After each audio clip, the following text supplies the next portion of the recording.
Sa mga bagong pasok dyan guys, huwag kalimutan mag-like and subscribe. Again, durog si Marcoleta kay Lacson sa CCTV issue. Pasok.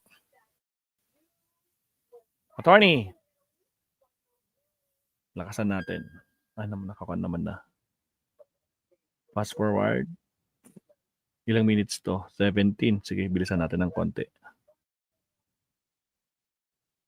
Para matapos agad. Alright.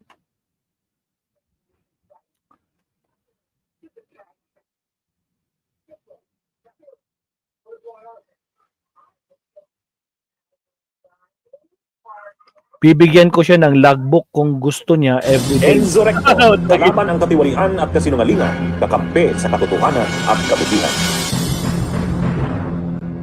Alright, pasok. Bibigyan ng logbook kung sino yung mga pumupunta sa office ko. Public place ito eh. Huwag tayong maging onion skin. CCTV yan. Paktay ka dito, Lacson. Ay, patay ka dito, Marcoleta. Sige, durugin mo na. Attorney, pasok. Kabunyog, mga kababayan, magandang araw po sa kwentuhan natin itong tungkol kay Lacson saka kay Marcoleta. Tumitindi. Katatapos lang ng undas, mainit kaagad ang banatan nitong dalawang ito eh. Mga kabunyog, mainit kaagad. Talagang Palaaway talaga. Isa sa nag-press con kanina si Lacson. Kasi nung isang araw, itong si Marcoleta, pinapalaki naman kasing masyado ni Marcoleta yung issue ng tungkol dun sa CCTV. Tungkol dun sa Gutesa. CCTV. Yung CCTV issue, mga kabunyog. Kabunyog Ricardo O, Jan Day Vlog, Erwin Varela, kay Bun Caballo, shout out. I-greet ko nga pala ang anak ni I-greet ko ang anak ni Kabunyog Jetjet Arcega. Pumasa sa CPA board exam. Yun, ang daming nag-exam Kunti lang ang pumasa pero kasama yung anak ni Kabunyog Jetjet Arcega. Congrats congrats. Ito, mga kabunyog, mga kababayan, durog si Marcoleta kay Lacson sa CCTV issue. Ano ba yung CCTV issue na yan? Ang CCTV issue na yan, tungkol yan doon mga kabunyog sa kay Gutesa. Ay ang sabi kasi ni Lacson, alam niya daw na si Gutesa hindi simpleng testigo na walang alam si Marcoleta. Malalim ang involvement ni Marcoleta kay Gutesa, sabi ni Lacson. At ang patunay niya diyan, yung CCTV ng Senado, nakita doon na pagdating ni Gutesa nung September 25 nung panahong magti-testify ito ay sinalubong pa ng staff ni Marcoleta at dinala sa opisina mismo ni Marcoleta. Tumagal doon ng mga 30 minutos, 30 minutes doon sa opisina ni Marcoleta. So kumbaga, itong si Gutesa ay kinu-coach, tinuturuan, hindi ito witness, parang kung ano talaga yung alam niya, yun yung sinasabi. Parang ang point ni Senador Ping Lacson, aktibo ang engagement ni Marcoleta kay Gutesa. Makikita yan doon sa pagdating mismo ni Gutesa, diretso ito sa opisina ni Marcoleta. At tumagal doon. Nag-usap sila ng matagal doon. Saka dinala doon sa hearing ng Senado. Saan makikita yan? Sa CCTV. O ngayon, galit si doon.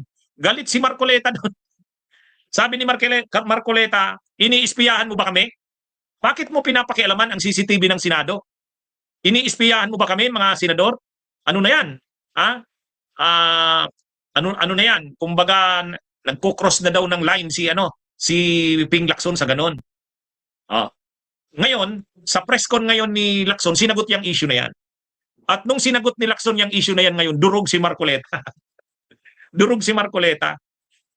Ito kasi yung sige, basahin natin.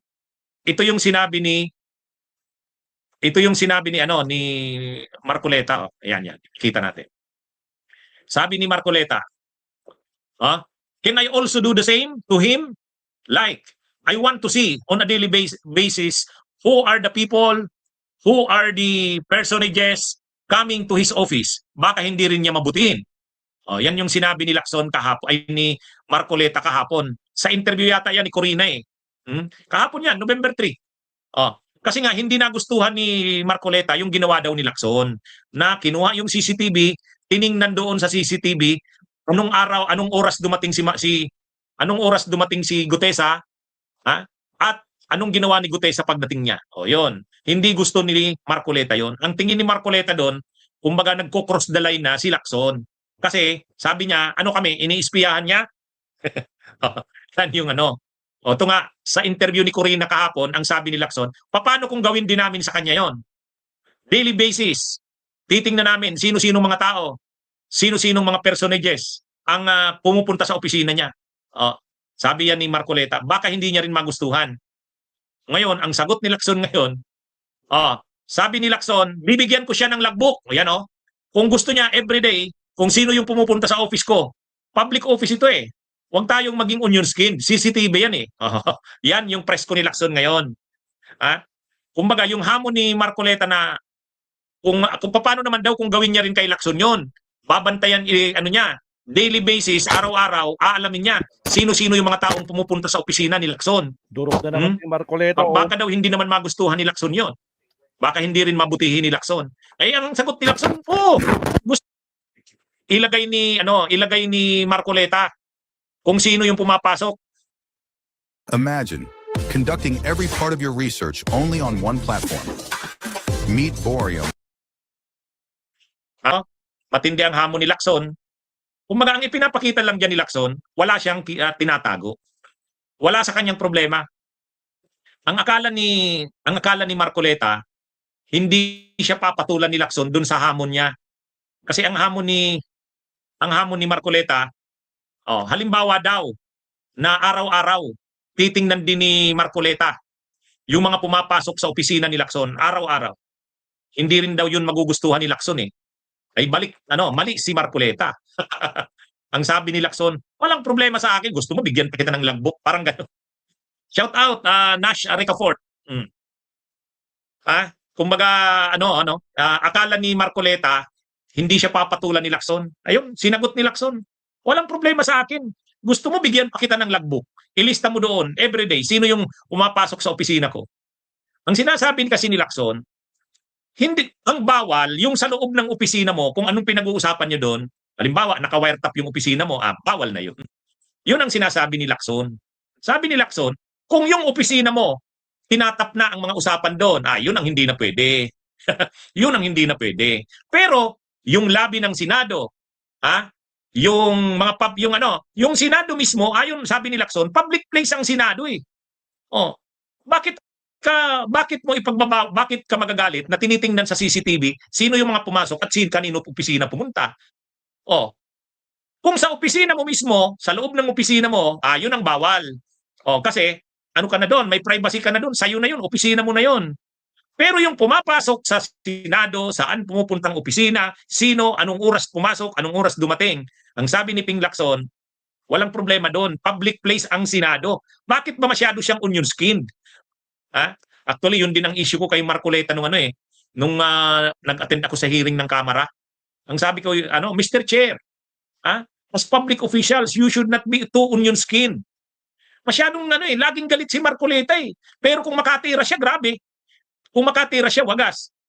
Pero pag siya naman yung masyado naman siyang onion skin, balat sibuyas.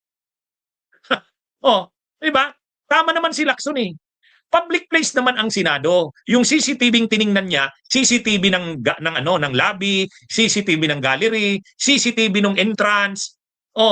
Wala, hindi naman bawal yun. Natingnan yun. Kaya lang, ang pinupunto dito ni Lacson, bakit ba takot na takot ka? Yun lang naman, masyado ka ng Kaya ang sabi ni Lacson, wag masyadong onion skin. CCTV lang yun. Kaya yan mga kabunyog, kaya yung title ng topic natin ngayon, yung ginawa kong title ng topic natin ngayon, durog si Marcoleta. Masyado nang pinapalaki. Paulit-ulit na yan si Marcoleta ng issue na yan ng CCTV. So interview niya sa kanya kahapon, yan, inulit niya na naman. Kaya nga, ang sabi niya, sabi ni Marcoleta, paano kung subaybayan ko rin ang mga pumapasok sa opisina niya? Daily basis, titingnan ko sinong mga pumupunta sa opisina niya. Magugustuhan niya rin kaya yon? Ang sagot ni Lacson, walang problema. Gusto mo, bigyan pa kita ng logbook.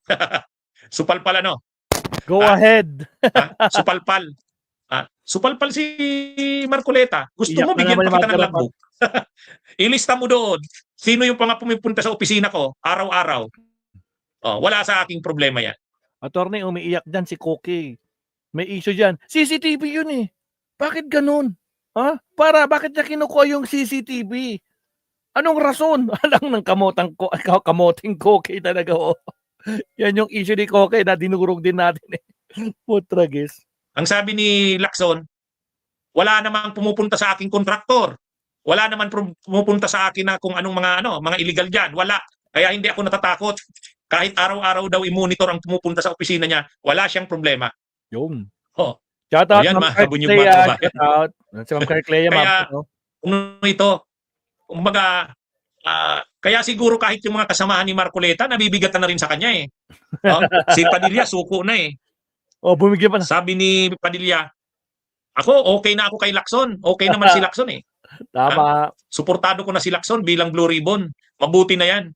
Magaling naman siya mag-imbestiga. O yun. Kaysa sa mga iba dyan na mga senador na mapuputikan yung Senado. Aray ko po, dilaglag na si Marcoleta. Sige, tuloy.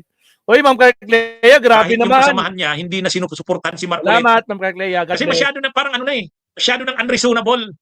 Lahat na lang na nakikita niya masama eh. Wala nang nakikitang maganda si Marcoleta. Lahat na lang nakikita niya masama. Siya na lang ang magaling. Diba, mga kabunyog, mga kababayan? Tama, praning talaga, madam. Nakapa, Marcoleta. Ano bang meron sa'yo, ano bang kinain mo at talagang napakabalat sibuyas mo.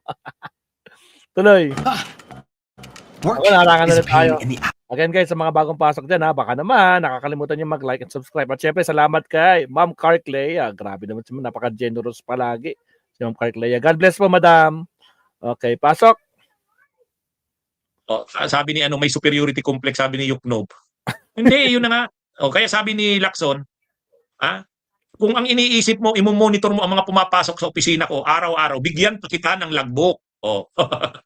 Di ba ang tindi nun? Bigyan pa ng logbook. Sampal sa mukha niya yun. Kasi nga, ang CCTV, talagang mayroon yang purpose yan. Tulad yan, titingnan mo, kailan ba dumating si Gutesa, anong oras, saan siya pumunta. Ang sabi kasi ni Marcoleta ganito, wala nga namang sa opisina niya pumunta. Natural, pupunta sa akin yun kasi ako, testigo ko siya. Di gano'n naman pala eh. Gano'n naman pala. Di walang problema, huwag kang maging onion skin. Ang sinasabi lang naman ni Lacson, sa CCTV makikita na dumating si Gutesa ganitong oras, sinalubong ng staff ni Marcoleta. Pagkatapos dumiretso na sa opisina ni Marcoleta, mga ilang minuto doon, yun. Masama ba yung ganon? Saan nakita yon? CCTV. Yung CCTV, public yun. Kumbaga, yung problema, kung may CCTV nakatanim sa bawat opisina ng senador, masama na yon.